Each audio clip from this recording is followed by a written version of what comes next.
Good morning, all of you. This is Mr. Pizatitis. So today our discussing topic will be the good morrow. Already we have discussed in a two-part. First part we have discussed about text explanation, and second part we have discussed about the text analyze. And today we will discuss about literary device. That is the third part of the good morrow. Already you know that who is the writer of this poem. The writer of this poem is John Donne, and we have a little background in another video of him. So let us discuss about today's topic. So before entering to this video lecture, I would like to request you, if you haven't subscribed my channel yet, so I request you to subscribe it and hit the bell icon, at the same time forward it to your friends and also to your classmates. So then let's begin. So in this section we will discuss the literary device. Then after, so regarding of this literary device, there are two sets. So one is Peterson tradition, and another one is realism. Okay, we will discuss about both part. So then let's begin. So while the Elizabethan love lyrics are by and large imitation of Peterson tradition, so especially जो Elizabethan का जो love lyrics था, है ना, love lyrics है, ये सभी बहुतायत रूप से पैटर्सन ट्रेडिशन का एक इमिटेशन से, यानी पैटर्सन ट्रेडिशन को पूर्ण रूप से फॉलो करने वाले लव लिरिक्स है. Donne's love poem stands in a class by themselves. लेकिन डन का जो लव पोएम है ये अपनी आप में एक कक्षा है, एक क्लास है. ठीक है, यह अपनी आप में एक क्लास है. Donne's love poem are entirely unconventional except when he chose to adopt the conventions of Peterson tradition. तो एक्चुअली डॉन का जो मतलब जितने भी पोएम है, ये जो लव पोएम है, ये वास्तव में अनकन्वेंशनल है, यानी ओरिजिनल है. ठीक है, वो तब तक है मतलब जब तक उन्होंने पैटर्सन ट्रेडिशन को थोड़ी बहुत अडॉप्ट नहीं किया, यानी एक्सेप्ट नहीं किया. ठीक है, कहने का मतलब है कि ये तब तक ओरिजिनल है. कभी कभी वो थोड़ी बहुत पैटर्सन ट्रेडिशन को मन चाह करके थोड़ी बहुत वो इस्तेमाल करते हैं, अन्यथा उनका पोएम जो है अपने सिस्टम के आधार पर है. Done is full acquainted. Done जो है पूर्ण रूप से परिचित है, किसके साथ है, with the Petrarchan model where women is object of beauty, love and perfection. वो भली भांति पैटर्सन ट्रेडिशन से और पैटर्सन मॉडल से परिचित है, जहाँ पे वोमेन महिला एक object of beauty, love and perfection है. ठीक है, पैटर्सन का ट्रेडिशन में और पैटर्सन मॉडल में महिलाओं को एक ब्यूटी, लव एंड परफेक्शन के तौर पर क्या किया जाता है, एक ऑब्जेक्ट के रूप में पेश किया जाता है. The lovers entreaties to his lady. Lovers जो है ये अनुनय करता है अपने लेडी को.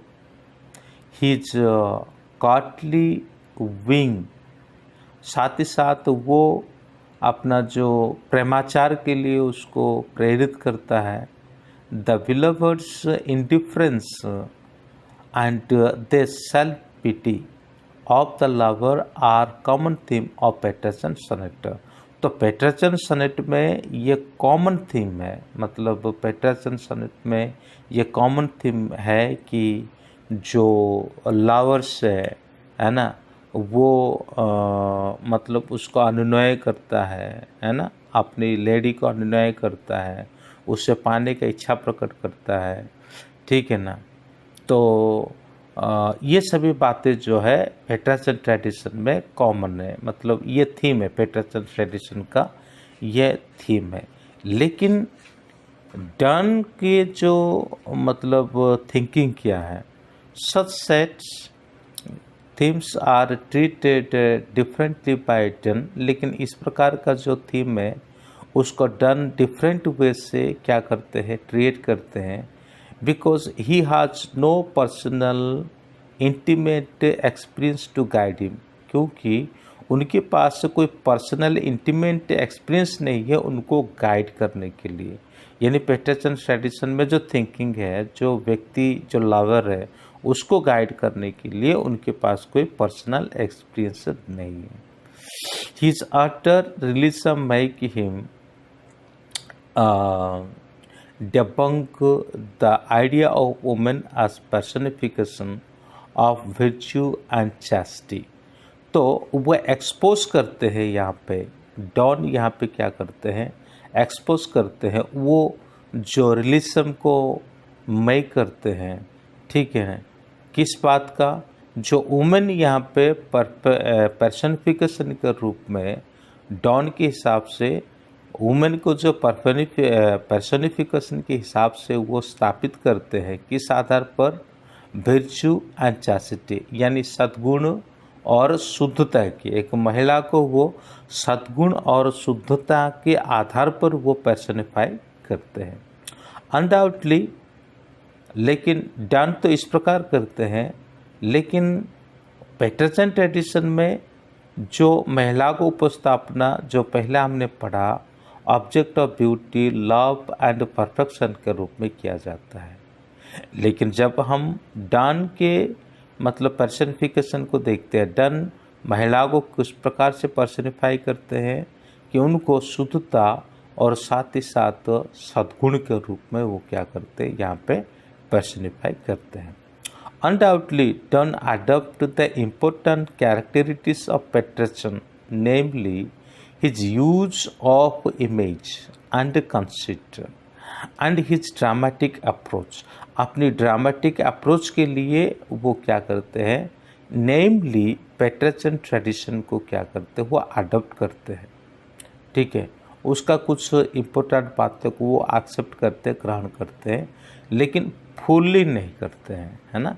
अगर वो करते हैं तो भी उसको थोड़ा बदल देते हैं। पेटरसन ट्रेडिशन में जो स्टाइल से महिला को उपस्थापना किया जाता है वो अपनी स्टाइल से उसी को थोड़ा सा चेंज कर देते हैं।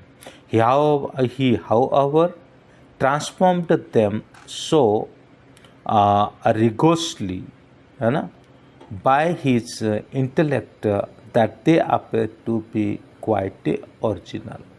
लेकिन वो उसे सही तरीके से क्या करते थे, अपने इंटेलेक्ट के जरिए वो उसको ट्रांसफॉर्म कर देते हैं, ठीक है, तो वो एक क्वाइट ओरिजिनल बन करके रह जाता है, यानी उनके जो स्टाइल है उनके स्टाइल में ही बन के रह जाता है, ना कि ये पेटरसन ट्रेडिशन को कंप्लीट इमिटेट करते हैं। जैसे कि पहले हमने देखा कि एलिजाबेथ का जो लव लिरिक्स है ये पेटरसन ट्रेडिशन को कम्प्लीटली इमिटेशन किया जाता था, यानी उसको नकल किया जाता था। लेकिन जॉन डन जो है यहाँ नकल नहीं करते हैं, कुछ ज़रूर मिक्स करते हैं, लेकिन अपना अस्तित्व को, अपना ओरिजिनलिटी को वो बना करके रखते हैं। यही मेन बात है यहाँ पर। और दूसरी बात है, महिलाओं को पेटरसन ट्रेडिशन में किस प्रकार स्थापित किया जाता है और जॉन डन के हिसाब से उसको किस प्रकार से पर्सनिफाई किया जाता है, ये दो डिफरेंस को भी हम इस जो लिटरेरी डिवाइस पर देख सकते हैं। फिर उसके बाद हम देखते हैं रियलिज्म, है ना, realism. So Donne's treatment is realistic not idealistic. Donne का जो ट्रीट है, ठीक है ना, ट्रीटमेंट है, ये ना कि एक क्या कह सकते हैं इज उचित, ये तो उचित है पर आदर्शवाद नहीं है। He knows the weakness of the flesh, the pleasure of sex. वो फ्लैश का जो वीकनेस को भली भांति समझते हैं और जानते हैं। फ्लैश यानी हमारा शरीर का जो मांस है, ठीक है। हमें इस बात को ध्यान रखना चाहिए, जब तक हमारा शरीर में मांस से लहू है और तब तक सेक्स के प्रति एक प्लेजर मनोभावना हमारे अंदर होती है, ठीक है। मतलब ये मांस और शरीर जब तक हमारे शरीर में है तब तक एक टेम्पटेशन हमारे लाइफ में होता है। यही चीज़ को वो भली भांति जानते हैं। The pleasure of sex and Joy of secret meeting, और गुप्त रूप से मिलना, है ना, और सेक्स का जो आनंद है उसको प्रति जो वीकनेस है उसके बारे में उनको भली भांति ज्ञान है। However, he tries to establish the relationship between the body and soul. लेकिन यहाँ पे वो बॉडी एंड सोल का रिलेशनशिप को एस्टेब्लिश करने के लिए चाहते हैं। Body to body relationship establish करना नहीं चाहते हैं, बल्कि बॉडी टू सोल को एस्टेब्लिश करने के लिए चाहते हैं। True love does not pertain to the body, मतलब सच्चा प्रेम जो है केवल शरीर में संबंध बनाना नहीं चाहता है ना। शारीरिक संबंध को ही एक सच्चा प्रेम नहीं कहा जाता है। It is the relationship of one soul to another, लेकिन ये एक आत्मा से दूसरी आत्मा का मिलन का एक रिलेशनशिप है। एक आत्मा से दूसरी आत्मा का एक रिलेशनशिप है। In spite of the realistic touches and the description, the love poem does not take a pain to give details of the physical beauty. तो डन जो है अपने इस पोएम के माध्यम से वो क्या नहीं करते, जो फिजिकल ब्यूटी के बारे में वो ज़्यादातर जोर नहीं देते। The nature of fascination, rather he describe its effect on the lover's heart. ये शारीरिक प्रेम के बारे में ज़्यादातर डिस्क्रिप्शन नहीं देते, बल्कि लवर्स का जो हार्ट हृदय है उसके बारे में वो यहाँ पे बताते हैं। कहने का मतलब सिर्फ यही है कि वो शारीरिक आकृष्ट होकर के, मतलब शारीरिक टेम्पटेड होकर के जो लोग दीवाने हो जाते हैं, पागल हो जाते हैं सिर्फ शरीर को प्राप्त करने के लिए, वो प्रेम के बारे में वो नहीं कहते हैं। वो यहाँ नहीं कहते, वो तो ओनली फिजिकल लव है। लेकिन वो यही कहते हैं लव रिलेटिव में आत्मा से आत्मा का मिलन होना, ये असली लव होता है। तो इसी के साथ ये पोएम, ये 3 पार्ट के साथ ये पोएम यहाँ पे पूरा होता है। मुझे उम्मीद है कि आप लोग को पसंद आया होगा। मैंने काफ़ी कोशिश करी और इसको ट्रांसलेशन करने के लिए। So I have little bit weak of Hindi. मुझे हिंदी बहुत अच्छा नहीं आता क्योंकि मैं उड़ीसा का निवासी हूँ। तो चलिए कोई बात नहीं, कोशिश करते करते सब कुछ संभव होता है। तो आज के लिए बस इतना ही है। आगे मिलते हैं नेक्स्ट वीडियो के साथ। Thank you, may God bless you।